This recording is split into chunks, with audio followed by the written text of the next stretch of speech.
The secret vault on Port Merrick has finally been located and the burning blade has returned.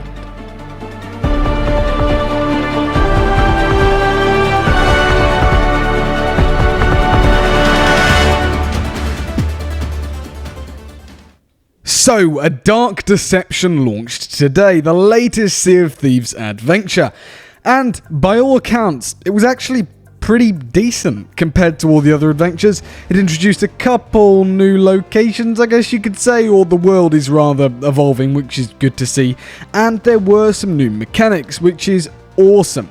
Now, it goes without saying there will be minor spoilers at the start of the video in terms of the locations, and then I will go into the plot a little bit later on in the video, but I'll cover that and say the spoilers ahead when that gets to it. So it's up to you whether you stick around for the whole thing, part of it, but just know we're talking about a Dark Deception, so you've been warned.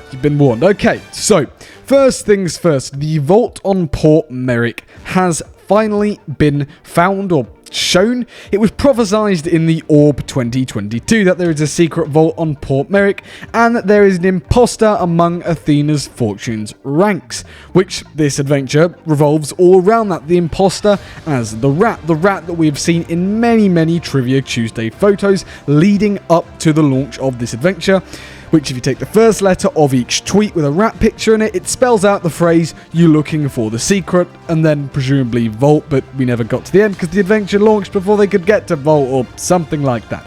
Anyway, so the vault itself is actually pretty awesome. In-game, we are told that the vault is a vault filled with the most powerful weapons ever made in the Sea of Thieves. And we'll talk about what we find inside it in the adventure in a little bit.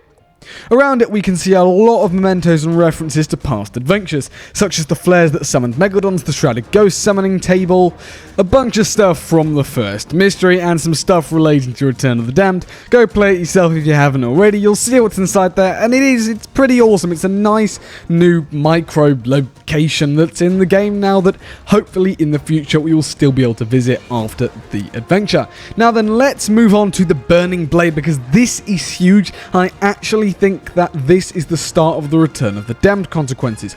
I think it'd be really awesome and probable, because of what's happened today, that the return and rebuilding of the Burning Blade is a result of Flameheart being resurrected, and over time we'll see it being rebuilt at Shipwreck Bay. As we can see the start of it in this adventure, it looks amazing. It's only sort of the start of the hull, the very front of it. We can see the figurehead, and in the adventure we have to collect a bit of the figurehead. We can see cannons being loaded onto it, and overall it's turning into a construction site. Sadly, it's in the wilds. I know a lot of us would have preferred it to be somewhere nicer, so every time I have to do an update video on progress, it can be in a nice region, but oh well, it's gloomy. But anyways, this is awesome. I think it's a really cool idea, especially considering the first was like a port, so it's cool they're doing something different. If they just did like the Reapers get a fortress or something, or an upgraded Reapers hideout, that wouldn't be very original. But it is about time we're seeing the consequences as well, because we're in June now and it happened last November. That's 8 months. That's a long time for adventure consequences. Arcs, decision points need to show their consequences as soon as they finish, in my opinion. But anyways, hopefully we'll see this boat being reconstructed over the next few months until it's revealed in all its full glory, and then we may get to see it in Tall Tales and Adventures. So, let's move on to the actual adventure and the plot and what happened in the adventure. So, spoilers ahead of the story of the adventure, I guess you could say. So, this adventure is just another tangent being opened up. Now, arguably it was opened up back December, because this sort of burning souls, whatever, was teased all the way back then. The imposter was teased back then, but it's still opening up more tangents and not tying anything up, which they're doing the opposite of what we need. We're getting Monkey Island next month. That's going to open up another tangent universe. They've got so many unfinished story arcs. They need to wrap it all up. Anyway, I'm sure they've got some grand master plan or something. Anyway, there are a few cool revelations in this adventure.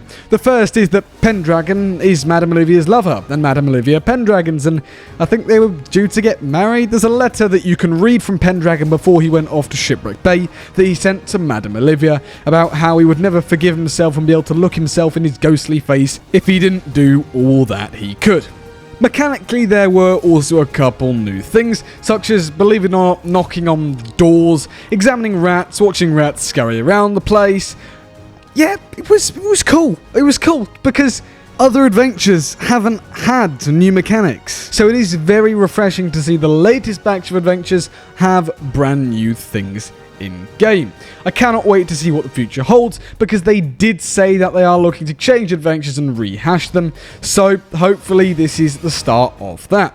The whole imposter thing was really well written. Narratively, this was absolutely phenomenal. I was hooked from the beginning. I did not even realize or pick up on the fact that the Pirate Lord, who wasn't actually the Pirate Lord, may not be the Pirate Lord at the start. I did think, why is the handwriting different in the book? I thought, why is he practicing signatures? The voice did sound a bit off, and I was like, well, the Pirate Lord doesn't normally say, I'm the great and mighty Pirate Lord. So when it was revealed at the end, I was like, that makes sense. But more importantly, this whole thing has been a hoax, and we didn't need to do all this. It wasn't like the Pirate Lord actually needed us to go anywhere. And so it was awesome how, whilst we didn't get to see who the imposter actually is, it was weird to see two Pirate Lords, I guess, but just overall fantastically written, fantastic adventure.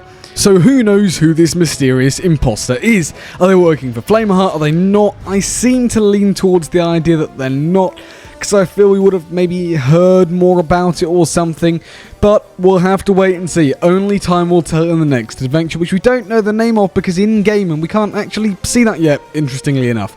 Maybe because they're putting a pause on them again whilst Monkey Island happens, I don't know. But one thing's for certain, and that is that future adventures are looking brighter than they have in a while, which I'm very pleased to be saying. That does just about bring us to the end of the video though. Let me know what you think of all this down in the comments below. What did you think of the Dark Deception, and what are your thoughts on the future of adventures? Because don't forget, today the servers didn't go down. They did all of this through their new live technology, which, yes, the vault was probably already there from the recent patch, and then they just triggered the opening mechanism, but the Burning Blade, that had to be live, and everything was just really clean. Anyways, thank you so much for watching. If you did enjoy them, please do consider leaving a like. It really helps out the channel an absolute ton, and subscribe to stay up to date with all the latest Sea of Thieves news as and when it comes out. And while you're at it, why not hit the bell as well so you never miss a single upload. But anyways, apart from all that, thanks for watching, and I'll see you later.